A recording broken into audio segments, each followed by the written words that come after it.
덕분에 챌린지 함께 합니다. 덕분에 고맙습니다. 덕분에 행복합니다. 감사하는 마음은 또 다른 감사를 가져옵니다. 부탁합니다. 미안합니다. 고맙습니다. 우리 입에 달고 사는 행복한 가정을 위한 매직 언어 많이 사용하면서 살았으면 좋겠습니다. 예수님께서 허물라고 하신 성전의 의미는 이렇습니다. 하느님을 지성소라는 성전 건물 안에 가둬놓은 율법 종교를 허물라는 것입니다. 소나 양, 비둘기와 같은 제물을 반기시는 하느님의 모습, 거칠애 뿐인 제사를 통해서만 하느님을 만날 수 있다는 허례허식을 허물라는 것입니다.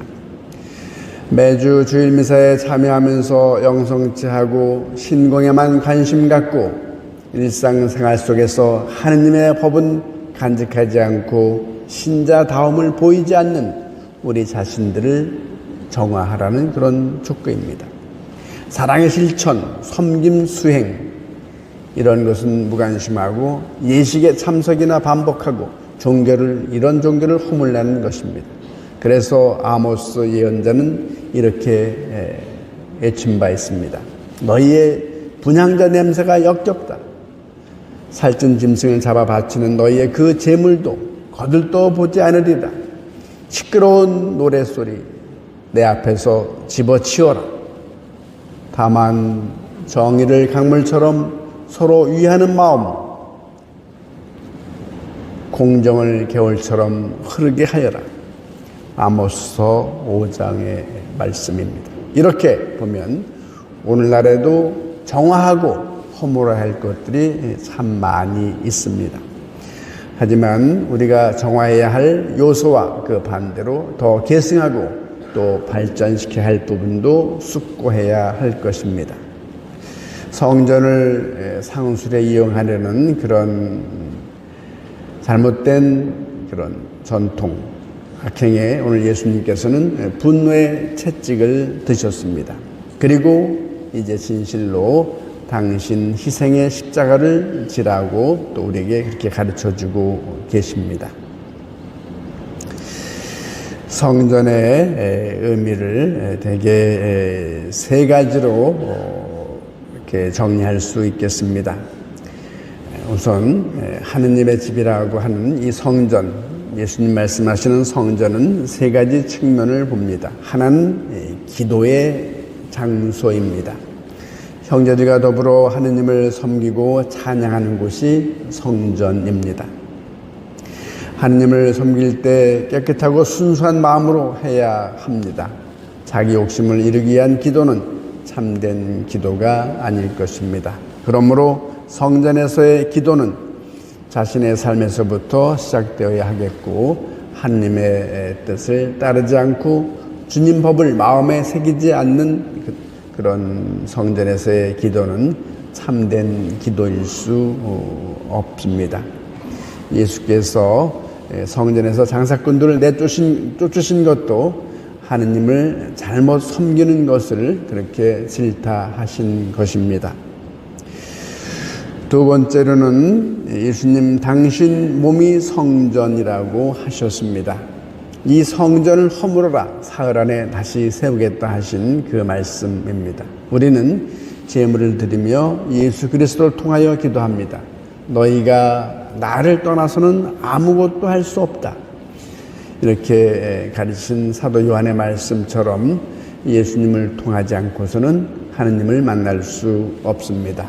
예수님과의 진정한 만남은 성전 안에서 또 미사성제를 통해서 이루어집니다. 하느님은 예수님을 통하여 우리에게 구원의 은총을 주십니다. 예수님 자신을 성전이라고 하신 이유는 바로 예수님을 통하여 하느님을 만나기 때문입니다. 우리는 성체를 영하면서 영성체를 통해서 예수님을 모시고 주님과의 일치를 이루는 성체성사에 오늘도 참여하고 또 이렇게 초대받고 있습니다. 참으로 감사한 일이 아닐 수 없습니다. 코로나19의 엄중한 상황 속에서도 이렇게 많은 교우들이 미사에 참석하고 함께 미사를 봉헌하는 이런 여러분들의 모습을 보면 제게도 여러분은 큰 감명을 줍니다. 세 번째는 우리 자신이 성전입니다. 우리가 예수님을 모시고 예수님과 함께 살아가기 때문입니다. 우리 자신이 성전입니다.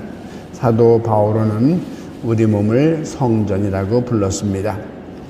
하느님의 성전은 거룩하며 그것은 바로 여러분 자신입니다. 고린토전서 3장의 말씀입니다. 사실 그렇습니다. 성령을 모시고 기도하며 사는 우리 자신이 주님께서 머무시는 성전입니다. 뿐 아니라 바오로 사도는 여러분의 몸은 여러분이 하느님께로부터 받은 성전이라는 것을 모르십니까? 여러분의 몸은 여러분 자신의 것이 아닙니다 하시면서 우리 몸이 하느님의 거룩한 성령이 머무시는 성령의 궁전, 성전이라고 말씀하셨습니다. 우리 자신이 거룩한 성전이라는 자긍심을 갖고 또 우리 자신을 더럽히는 것들을 숙고하고 또 몰아내야 할 것입니다. 성당에서의 기도하는 모습, 그때 가진 마음과 또 일생생활 속에서 부딪히는 이중적인 신앙생활의 모습을 들여다보면 우리 자신들 안에서 정화해야 될 게 꽤 많이 있지요. 자기 희생과 섬김, 봉사의 태도 없이 영광, 성공, 승리, 부활의 기쁨에 이르려는 얄팍한 자세, 주님의 희생과 수고 순환에 동참하는 마음 없이 기복적이고 또 이기적인 신앙, 스스로는 한없는 용서를 청하면서도 내게 상처를 주고 또 용서하지 못하는 이런 마음들, 남을 쉽게 용서하지 못하는 그런 옹졸한 마음도 정화해야 될 그런 모습입니다. 그래야 우리 자신이 주님께서 기쁘게 머무시는 행복한 성전이 될 것입니다. 사도행전은 이렇게 증언합니다. 한 마음이 되어 날마다 열심히 성전에 모였으며 집집마다 돌아가며 같이 빵을 나누고 순수한 마음으로 기쁘게 음식을 함께 먹고 하느님을 찬양하였다. 이것을 보고 모든 사람이 그들을 우러러보게 되었다. 사도행전 2장의 초대교회 공동체 모습입니다.